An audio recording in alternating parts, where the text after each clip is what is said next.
What is going on, everybody? I just want to say I really hope everyone's doing okay. For us regular people, for us non-NFL quarterbacks, it's really difficult times right now, man.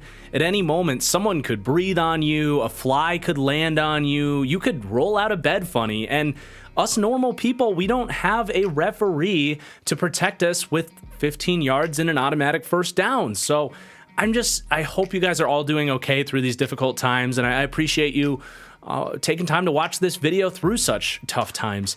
And I really hope you guys enjoy. If you do, please do hit that like button down below. It really helps me out. It's a free and easy way to support my channel, and it just tells YouTube that you enjoy the content to push it out to other NFL fans like you. So appreciate you taking a second to do that down below. Also, make sure you subscribe for more NFL content, and use that promo code Franchise Guy. If you're going to any sporting events, concerts, $20 off your first purchase through the best ticketing app. That is SeatGeek, promo code Franchise Guy. And let's get into it, where we're going to try and sort through another crazy NFL week. A lot of big upsets, going to be a lot of movement in the power rankings this week, and we're going to do our best to try and sort how these teams rank, in my opinion, as we move forward. And we're going to start at the bottom with our first tier of teams being those number one overall pick contenders at the moment, as we sit at the third way mark. There's not a nice, easy word like quarter mark for third mark. But anyway, the Houston Texans are going to stay at the bottom for me, who do pick up their first win of the season. Good to see them for that, of course. And it's a team that, they want to bleed the clock. They want to scrap things out and not go winless on the season. Dameon Pierce going to be a big part of that. And continuing to evaluate some of these young players. Derek Stingley gets a pick this week. Not a bad week for the Texans, but I do still see this as the worst team in the NFL as we move forward. It is what it is. It's got to be somebody. Then we have the Chicago Bears at 31. Similarly, they lose this week, and I don't expect too many great things moving forward for this team that's just so talent deprived. But that said, the best thing that could have happened for them happened this week, and that Justin Fields kind of played a pretty good game, I felt. Surely not perfect, but you got to start seeing something from Justin Fields, and he showed you something this week. Really kept the Bears in this game, and that's the biggest thing that this team needs to take away, is that Justin Fields can be their quarterback of the future, and he started to certainly show more than he has to this point in the season here this week against the Vikes. Then the Carolina Panthers at 30.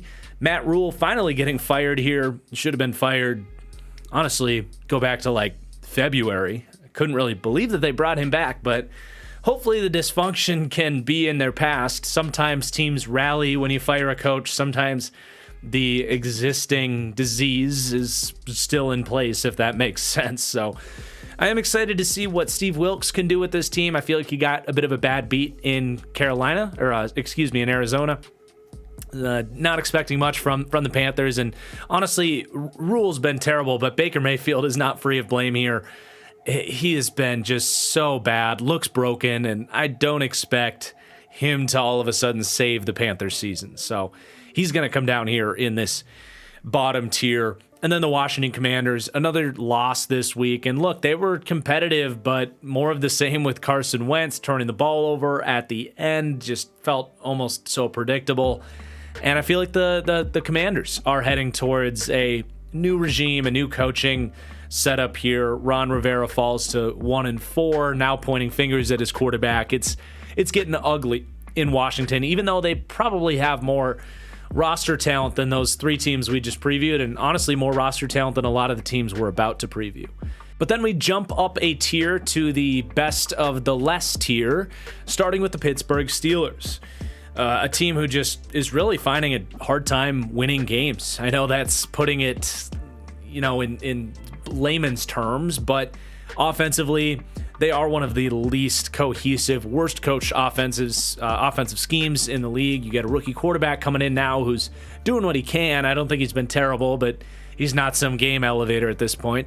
And a defense that clearly misses TJ Watt with that defensive line. So They get slaughtered by the Bills. They don't cover the 14-point spread that Vegas put on them, and it is getting into dark territory with the Steelers where we might have to have some difficult conversations on, is it just time for a change of scenery with Mike Tomlin? I don't know my answer on that, but I can definitely feel those conversations coming. Then the Detroit Lions at number 27. Look, at some point the wins just got to start coming. And for my picks available on Patreon, I actually picked the Lions to win this game, regrettably. I felt like it was just their time, a team that was the number one offense in the league coming into this game, and they absolutely shit the bed, literally scoring 0 points, questionable fourth down decisions, and a lack of execution on those plays, and a defense that continues to show that they're one of the worst in the league. So it's still a fun team, but again, at some point, the wins have got to start coming for the Lions, and it wasn't this week. Then the Atlanta Falcons, staying put at number 26, because I think our next team is just a little bit more impressive, but really hanging in there against the Bucs. I love the fight, just to kind of really rally down 20-0, and obviously we joked about it at the beginning of the show, but just getting absolutely jobbed by one of the worst roughing the passer calls you'll ever see after they started to get the run game going and Marcus Mariota heated up a little bit. Not a whole lot more to say about the Falcons, and they're just, I think, going to hang around this 24 to 27 range the majority of the season. Probably going to pull some upsets and probably going to have some ugly losses. The Seattle Seahawks, on the other hand, are much more fascinating to me right now, and I know the Falcons beat the Seahawks a couple weeks ago. Whatever, right? I just think the Seahawks offense is legitimately explosive and sustainable moving forward. And a big part of that is Geno Smith. I mean, he made several throws in this game that were the types of throws that elite quarterbacks make. He has the throw on the move, rolling out to his left down the sideline where he has to square his hips and show real arm talent and accuracy to drop it probably 30 yards down the sideline on a dime. Later in I think right before the fourth quarter started, or right at that third quarter turn, he loads up and makes a throw that you very rarely see from NFL quarterbacks, where he drops it over the top of deep coverage into Tyler Lockett's hands. And Tyler Lockett is so good at tracking those deep balls, but it takes a real special throw. And Russell Wilson is one of those quarterbacks that has consistently hit those types of throws for this Seahawks team. So it's not just a flash in the pan with Geno Smith at this point. He is maybe the most surprising, most fun storyline in the year. On the year, he has real help around him. DK Metcalf is awesome. I love the play calling here. It does hurt that Rashad Penny's going down for the year, but this Seahawks offense is a real thing. Their defense, on the other hand, not so much. They do have Tariq Woolen, who seems to be making a play every week, but that's about it. It is all about the offense here in Seattle, but you got to tune in, man. If you have NFL Game Pass or you have an opportunity to watch the Seahawks, I highly recommend it. This is one of the best offenses in the league, and there's surprises. It could flip a script quickly with Geno at quarterback, but it feels like it's here to stay. Okay, now we have a tier gap up into our odd jobs. These are teams that are not just scrappy on a week-to-week basis, but their season on a whole is a bit of an odd job, and that I don't think playoff hopes are dead for these teams. I think every team that we've talked about to this point, most likely not a playoff team.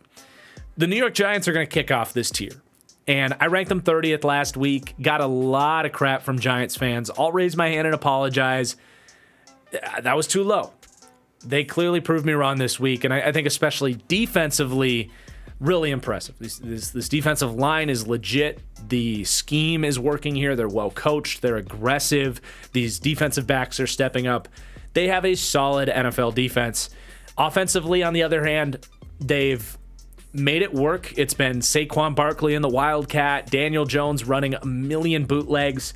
Honestly, if you want my honest opinion on this, I do think darker days are coming for this offense. The Packers just entirely failed to make adjustments. The Bears failed to make adjustments. It's not that hard to shut down play action boots when you know they're coming.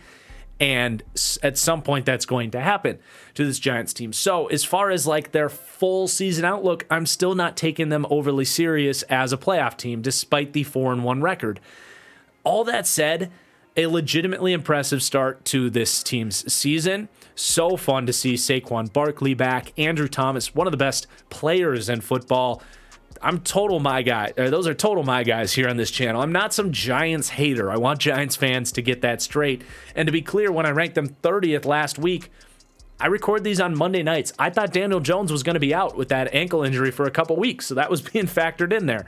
So yes, I had them way too low last week. I would really like not to go down as a Giants hater. It's probably going to stay that way for a couple weeks because they're still going to view 24 as too low. We'll see how that plays out. But the last thing I want to say is Brian Dable, man. You can go back and watch my Giants deep dive. I said he was the highest qualified, best head coaching hire of at least the last 5 years, if not more, and that is playing out. He has this team fighting and playing with a consistent game plan together, and they have a belief as a team that they're going places and can win any game. And huge win this week against the Packers. I think long term, the type of win that can really set this team up for success. Within the season, I'm still on pause with this team as far as their upside is concerned. The New York Jets at number 23, another New York team here, making some headway here. I'm just going to be honest. I think Zach Wilson's impressed me. He's made a lot more good plays than he has bad plays. And yes, there have been some bad plays, but I think he's getting a little bit too heavily criticized for those, or at least he was last week, where when you really look at this offense has been pretty damn good under Zach Wilson the last couple weeks against two really well-coached defenses, the Steelers and the Dolphins. He looks the part to me, and that changes everything. It changes the entire ball game here. You pair that with the emergence of so much star talent here. Sauce Gardner-Johnson completely looks the part as a top corner, not just prospect, but in the league. He has been borderline shut down for them. Breece Hall was Le'Veon Bell-esque this week. So fun to watch. Garrett Wilson looks great. And the defense coming together for Robert Salah. So definitely stock up for me for the Jets, and a big game at Lambeau this week. If they can just hang in that game, I think that's going to be a pretty telling game as far as how seriously we can take the Jets. But stock up for both New York teams. Then the New Orleans Saints are going to come in at 22. They've been solid the last couple weeks. Not a ton more to say. I mean, Taysom Hill, dude, shout out to Taysom Hill. So freaking explosive. And I think Jameis getting hurt has helped this offense just to kind of go back to the drawing board, take a look at what players they have, how they can use them, and scheme up success. And they're obviously doing that with Taysom Hill. I think Dalton is utilizing these playmakers better. We've seen Alvin Kamara come alive much more these last couple weeks. So yeah, I'm curious to see what they do at the quarterback position. Honestly, I would just stick with Dalton at this point until they stop scoring 25 plus points a game, because if they can build off of that, this defense has the talent to make the adjustments to get back to being a much better defense, and the Saints can start to build some things here into the second third of this season. Then the New England Patriots ranked them 21 last week. They're staying put. Such a Bill Belichick win this week. Just a reminder that this is still a Belichick coach team capable of performances like that, where they come in with just a solid game plan. They play situational defense, get a couple turnovers, and just out physical the other team. The run game was spectacular. Bailey Zapp, not too bad, man. I'm not going to make any sweeping conclusions about him, but they can win games with Bailey Zapp playing like that. I'll at least say that. So, yeah, I'm not going overboard with the Patriots, but an impressive win against a Lions team that I felt coming into this week was a pretty good football team, and they beat the living shit out of them. So, Patriots are going to stay put at 21, just kind of hanging around. The Jacksonville Jaguars at number 20 are going to round out this odd jobs tier. Definitely jump the gun on the Jags, and I really believe in what my eyes saw in those first 3 weeks. It was good football. It was good quarterbacking. It was good defense, good coaching. Front office moves were working out. In these last 2 weeks, it just hasn't been there.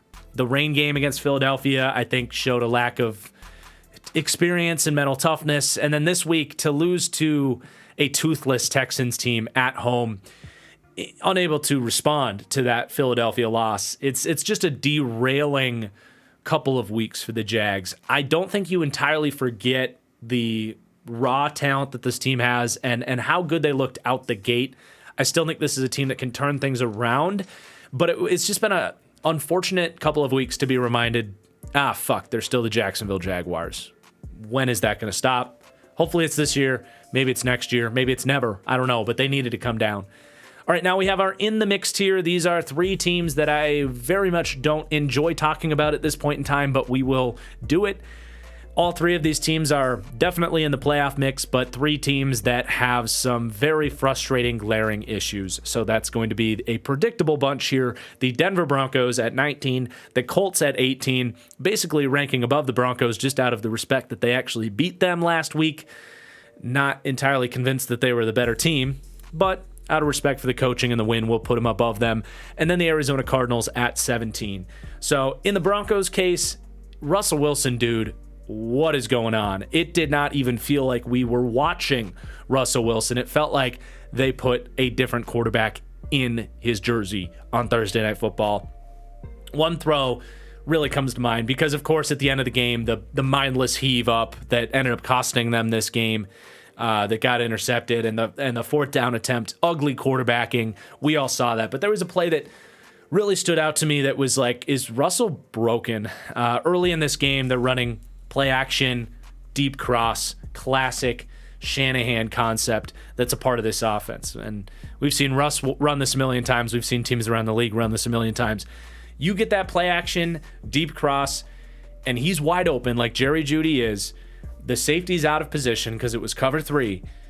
Those deep crossers shred cover 3. And instead of leading him towards the sideline, like we all know you're supposed to lead a guy in a crossing route, Russell throws it straight up the field immediately at the safety. Jerry Jeudy has to stop and turn around just to try and break the ball up. And that was like a high school freshman knows to lead the receiver on that play. It was not an inaccurate pass. I genuinely think Russ is mentally broken at this point in time.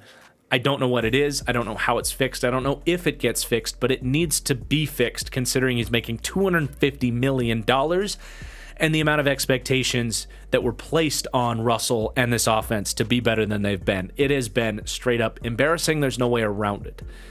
They still have the talent to turn things around, though. The Indianapolis Colts at 18. I will say that I think this is the team that I was most wrong about as far as having them too high. I think the Eagles, I had them too low pretty safely, and the Dolphins with Tua was looking that way. But the Colts feel like a team I had too high coming in because I really thought Matt Ryan would be better. And that's the O-line I didn't think would be great, but even that's been worse than I expected. They can't pass protect, and they have no semblance of a quick passing game. That is where I really felt like Matt Ryan would mitigate some things that did hold this team back with Carson Wentz. But even then, they had a better offensive line last year. You know, they would be happy to have Carson Wentz quarterbacking this team. Matt Ryan can't move behind a bad O-line. But the fact that he's not getting that ball out quickly is only things it only makes things worse. And they've had some slight improvements. I like that they're really getting Alec Pierce going, and their season is not done, but needless to say, it's been an ugly start for the Indianapolis Colts. And then the Arizona Cardinals at 17. Feels like every single week to this point, all 5 weeks, they've come out just flat, unprepared, no game plan out the gate, fall behind, and then about midway through the third quarter, they start playing some football. Kyler Murray makes some plays.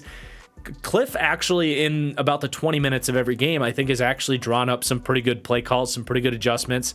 And it does feel like it's those moments where they really lean into that QB run game, which I know they don't want to do that all year, all game, just from a durability perspective, but they've really had to lean into that, and that's when their offense is at its best. So that's a difficult balance. But yeah, I mean, they don't have a super talented roster. It's been good to see Marquise Brown really step up, and they should be getting DeAndre Hopkins back in a couple weeks. So I really don't think the Cardinals season is done, but clearly just not a very deep or well-coached team either. All right, our next tier is fascinating. These are the good teams, but bad QB teams. And another kind of obvious tier here, we get the Dolphins at 16, the Browns at 15, and the Cowboys at 14. So the Dolphins are going to drop down to the bottom of this tier, dropping down 4 this week because the amount of uncertainty that's been added to the quarterback position. Coming into this week, I really felt like Teddy Bridgewater with a full week to basically forcibly understand the offense, McDaniel putting together a game plan under Teddy Bridgewater's skill sets, would lead to better offense, basically, than we saw on that Thursday night performance against the Bengals, where it was not particularly pretty, but even then he made a couple plays. But anyway, Teddy Bridgewater goes down with concussion this week, and he's a guy that has historically had a hard time staying healthy. So the uncertainty with the Dolphins quarterback room is getting worse and worse. I still think this is a very good football team that if they can just get stable, adequate quarterback play, they'll find themselves back up into that top 12-ish range. But for now, I do think they needed to come down a little bit until we hopefully maybe can see Tua soon, God willing, or Teddy Bridgewater start playing some better quarterback. Then the Cleveland Browns. This team has been consistently themselves every week. It has been an elite run game with Nick Chubb, who I think is taking that crown as the best running back in the NFL. He has been truly special, and a dominant offensive line. Jacoby Brissett, who can make some plays, but is also going to show why he's a backup and make some mistakes every week. But their offense has really not been the problem. It's been a very good offense, and I think Kevin Stefanski deserves a little tip of the cap. Their problem to me, honestly, is their defense. And it's been a little bit of, Spider-Man meme this year with all of these quarters split safety defenses. Lump the Browns in with their opponent this week, the Chargers, Brandon Staley. You look at the Packers with Joe Barry. The Vikings defense honestly hasn't been anything really special to me. This has been the new rave, the new meta around the NFLs to run all these split safety defenses. Well, the defenses that are surprising us this year are not the ones running this type of scheme. And it's because it requires an immense amount of communication and good coaching. And I don't know if these teams are getting that. So the conservative quarters defense here in Cleveland, I think, is very much hurting them. I don't think their defensive backs are comfortable within this system. And it's one of those things that even when Deshaun Watson gets back, is this going to be a good enough football team to take them where they want to go? I'll also note that their run defense has been quite bad, and I sure as hell don't think adding Deion Jones is going to make that any better. It just might make it worse. So far from perfect, but that offense and that run game is damn good, and they almost beat the Chargers this week, which is still pretty impressive.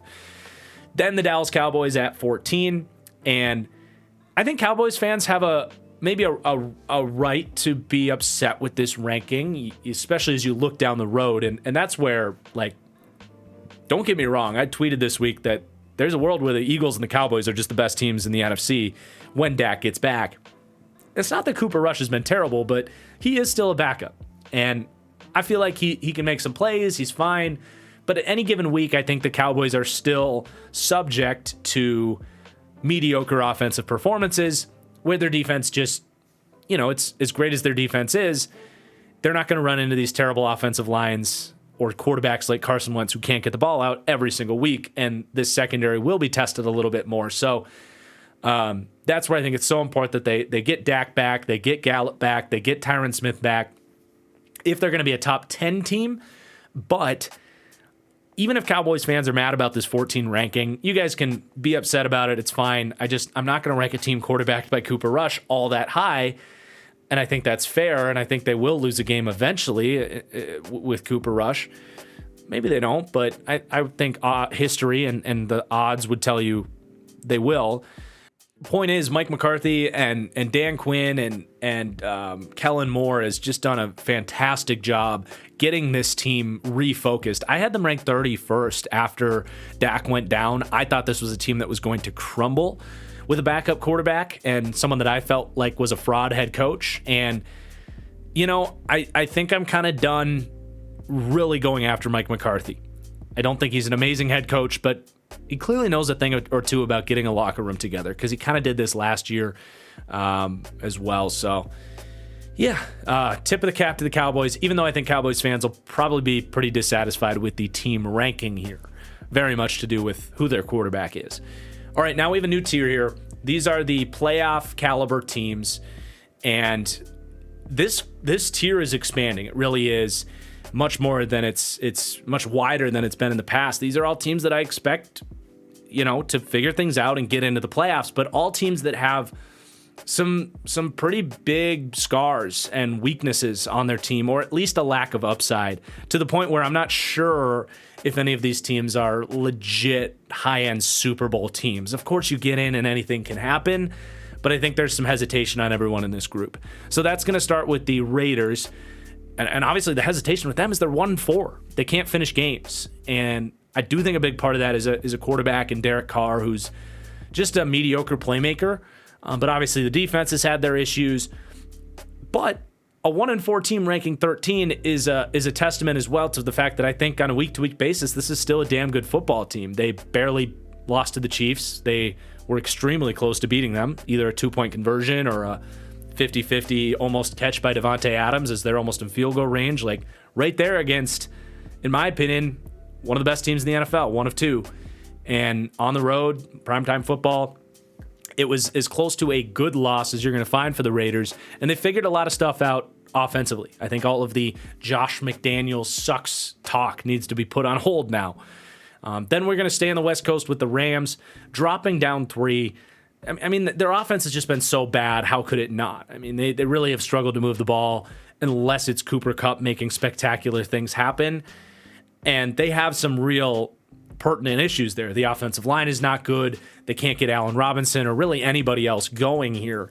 So they have real issues. But I will say, if you want some optimism for the Rams, they're not going to run into the Niners pass rush and the Cowboys pass rush every week. That's a horrible matchup for the Rams. I pointed it out in the Patreon picks this week. It was like the one thing we got right this week was not a good week for the picks.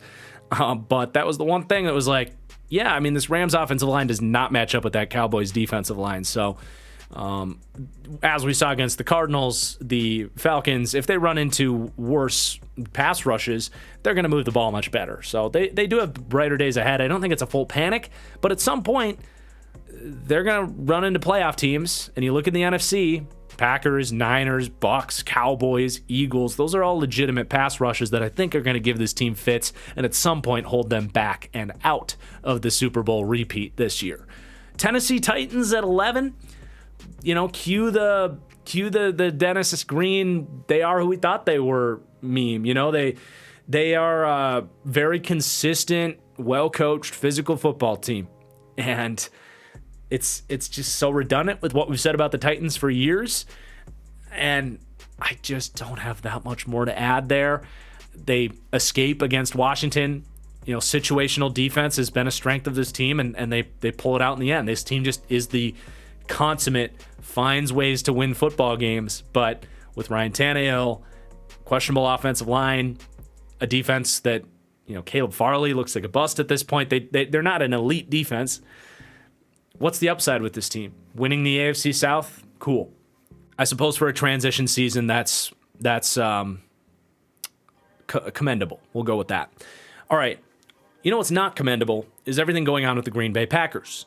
They're going to drop down 5 this week. And, you know, I think the biggest thing with the Packers is a shift in my mentality of I really have a hard time seeing this team win a Super Bowl. And I've had my doubts, especially with Joe Barry and this defense. And I've certainly had my rants about it, where it's more of what we talked about with these conservative quarters defenses, where they're just dropping into vanilla zones and they're not coaching up these D-backs how to communicate the pass-offs and how to squeeze those coverages quickly.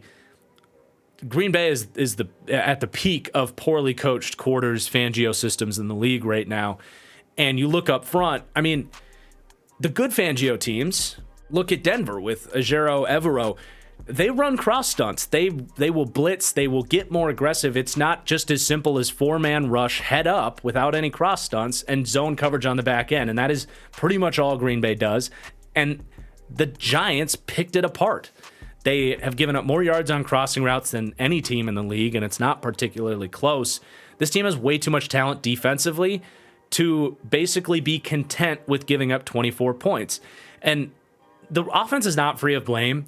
Aaron Rodgers was not good in this game. He really, in the second half, made questionable decisions with the football. It wasn't like turnover-worthy play stuff, but it was just low percentage shot plays and checking out of runs when the run game was working. So Rodgers is not free of criticism. They have stuff to fix on the offense as well.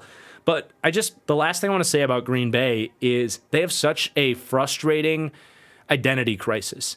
The last 4 years, myself and many have been critical of this team for building in such a throwback, old school way. They constantly draft defense and pay running backs and ignore wide receiver. That is not what the good teams in the league are doing right now. But if you're going to do that, at least lean into it on Sundays. And they don't. They pass too much. They're not trusting this run game. And defensively, they don't care about defense. They literally would rather just hope someone wins one-on-one up front, drop 4 into coverage, and don't get beat over the top. Well, you know what? When you lose your number 1 wide receiver and you draft 2 first-round picks and you draft a project receiver, like, you got to have a great defense if you want to win a Super Bowl with your 40-year-old back-to-back MVP at quarterback, and they don't run that philosophy defensively. So, to me, it's front office and coaching doing a horrible job looking themselves in the mirror and identifying what this team should be on Sundays. So they got a lot of issues. Some of them will be worked out, some of them won't. And I think this team is still probably going to figure some stuff out and probably still win the NFC North. But I don't see this team making serious noise in the playoffs. I really don't. Then we got the Minnesota Vikings at number 9. And at least, unlike the Packers, they have an identity offensively. They know what works for them, and they lean into it. They will run the ball. They will run those play-action shots to Justin Jefferson as their first read. They really have that identity on offense, and Kirk Cousins is pretty comfortable inside this offense. I was watching this game against the Bears, and it was just the Bears, but for the first 3 quarters of this game, I was like, man, Kirk Cousins looks really freaking good, and there's been those moments this year, but then he throws a really ugly interception and kind of invites the Bears back into the game. And it's just like, God, Kirk, can you just give us any sort of momentum? And the answer is no. I mean, the upside is capped for this Vikings team. I do believe that. And the defense has really not been all that impressive to me. But I think it is time we rank them over the Packers. I just think until Green Bay can clean a lot of this stuff up, the Vikings are frankly a better coach team here in this NFC North and doing a better job with their talent. Then we got the Chargers. Good couple of weeks for the Chargers. They take care of business against the Texans, escape against the Browns after another questionable Brandon Staley, 4th call, almost gets them in trouble. Man, the only team capable of stopping the Chargers from chargering a loss like that may have been the Cleveland Browns, who've had some really heartbreaking moments this year. But some good, some bad with the Chargers. I think you look at this offense, and with Jamari Sawyer at left tackle, 2nd week in a row against Myles Garrett, playing solid football, if not really good football, like that kind of saves their season. And you get Keenan Allen back in a couple weeks. Mike Williams continues to play great. Herbert gets healthy. This is a damn good offense, right? And the defense still needs to figure stuff out, man. They can't defend the run. The Browns ran all over them. They just can't seem to figure out that aspect of football in this organization. So it's not a perfect defense, and they have some of those leaky zones that we've talked about with this Fangio quarters system with teams like the Browns and the Vikings and the Packers. But there's a lot of stuff to like with this Chargers team too. Bengals coaching, dude. I mean, Joe Burrow is not free of blame. He's not playing perfect football, but Zach Taylor is to me, I mean, I think McAdoo is up there. I think whatever the hell is going on in Pittsburgh is up there. And then I think the Bengals are up there for the worst offensively coached team in the league. The run game is broken from a fundamental level. They don't mix things up. They don't understand numbers, which running the ball is a numbers advantage, and they fail to create that. They really don't run a lot of in-breakers and ways to maximize the skills of these receivers, and just like random bits of bad play calling, straight up, like the situational play calling. They have all the momentum in this game, and they get down in the red zone and they try the 2 most predictable trick red zone plays in the book. They try the Chiefs Patrick Mahomes shovel pass, and they try the Philly special. Both fail miserably. Put the hands in the ball of Joe Burrow. Let him use these receivers. Joe Burrow's a great red zone quarterback. It was really frustrating, man. Zach Taylor is holding this team back, not just this year, but probably for a very long time. And it's just very frustrating. This team's got a lot of talent, and they're not maximizing it. But they almost beat the Ravens, and that's also noteworthy. I mean, this defense is pretty good too, so not writing the Bengals off, but they could be so much better. They really could. Then the Niners are going to be the top of this tier, and it's really just, quarterback. How far can Jimmy Garoppolo take them? And we know it's pretty far, but can they win a Super Bowl with Jimmy Garoppolo? I feel like we probably know the answer to that.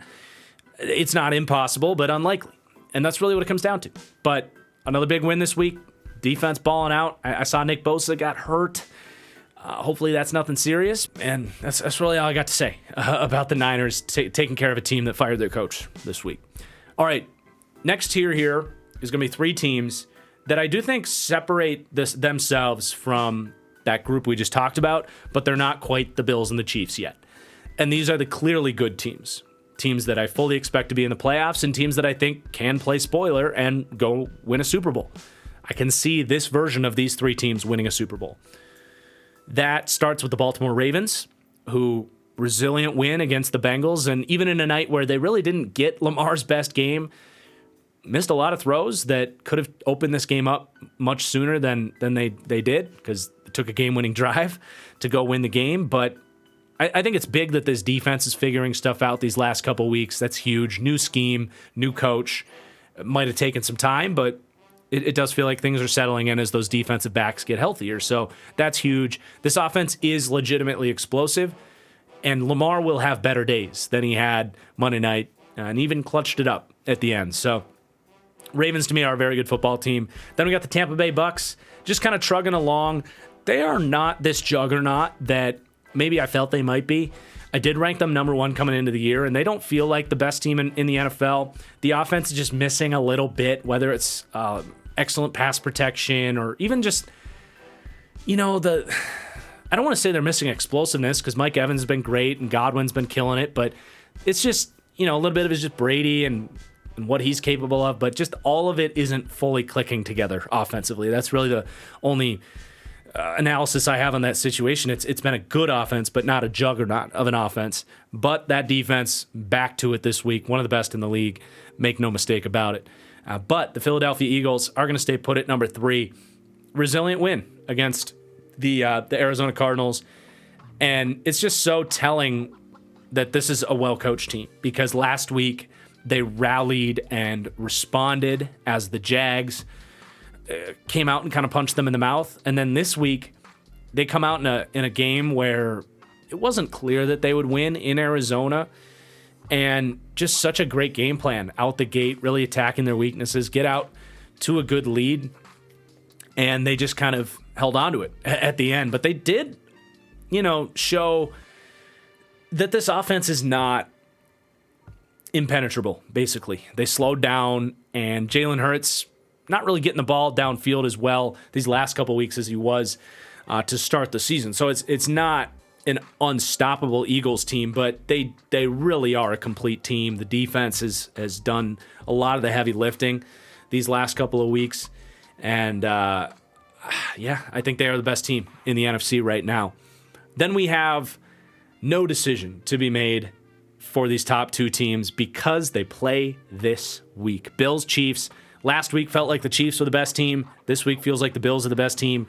It's going to be decided this week, and it feels like they're in a league of their own. This kind of feels like Alabama, Ohio State, if you will. Yeah, the other teams might get cute and maybe can make a run at something, but this is the Chiefs and the Bills league, and they play this week, man. Afternoon, Sunday, going to be a blast. Both these teams are complete with explosive quarterbacks and great coaches. It's about as simple as it gets there with those 2 teams. So there are the Week 6 power rankings. Really hope you guys enjoyed. Let me know in the comments down below what you think and what you think of the rankings, where you think I'm right, where you think I'm wrong. Whether you agree or not, please do drop a like down below. It really helps me out. I really appreciate it. Make sure you subscribe. Also check out my podcast, the Fully Inflated Football Podcast, if you enjoy my analysis. Link to that YouTube channel is down below, or just search Fully Inflated Football Podcast wherever you get your audio feed. And until next time, peace out. Thanks for watching.